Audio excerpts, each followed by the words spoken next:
गणेशोत्सवासाठी गावी जायचंय पण रेल्वेचे तिकीट मिळत नाहीये। तिकीट मिळाले तरी स्टेशनपासून गावापर्यंत जाण्यासाठी पुढचा प्रवास करणे कधी कधी अधिक किचकट ठरते। अशा वेळी स्वतःच्या कारने आलो असतो तर असा प्रश्न चाकरमान्यांना पडतो। मात्र मुंबई गोवा महामार्गावरील वाहतूक कोंडीमुळे पोहोचायलाच खूप वेळ लागतो। आता लवकरच प्रवाशांचा प्रवास सुकर आणि आरामदायी होणार आहे।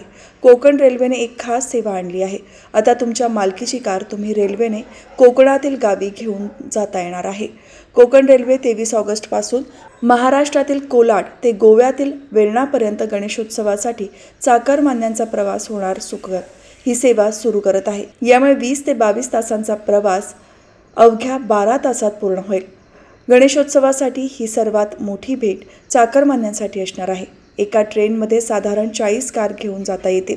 याचे शुल्क 7,875 प्रति कार इतके असेल। या गाड्या बेल्टने बांधल्या जातील। सुरक्षिततेसाठी हँडब्रेक लावलेले असतील याची खातरजमा देखील केली जाईल। मात्र प्रवासादरम्यान कोणालाही कारमध्ये बसण्याची परवानगी नसणार। प्रवाशांना त्यासोबतच असलेल्या प्रवासी कोचमधून प्रवास करता येणार आहे। कोकण रेल्वेच्या या सेवेमुळे नागरिकांचा प्रवास सुकर आणि आरामदायी होणार आहे। कार घेऊन जाणारी ट्रेन कोलाडवरून संध्याकाळी मार्गस्थ होईल आणि दुसऱ्या दिवशी सकाळी वेर्णा येथे पोहोचेल। प्रवाशांना ट्रेन निघण्यापूर्वी साधारण 2-3 तास आधी हजर असणे गरजेचे आहे। ट्रेनमध्ये खास 20 डबे असतील आणि प्रत्येक वॅगनमध्ये 2 गाड्या ठेवता येतील। ही सेवा सुरू होण्यासाठी किमान 16 गाड्यांची बुकिंग आवश्यक असणार आहे।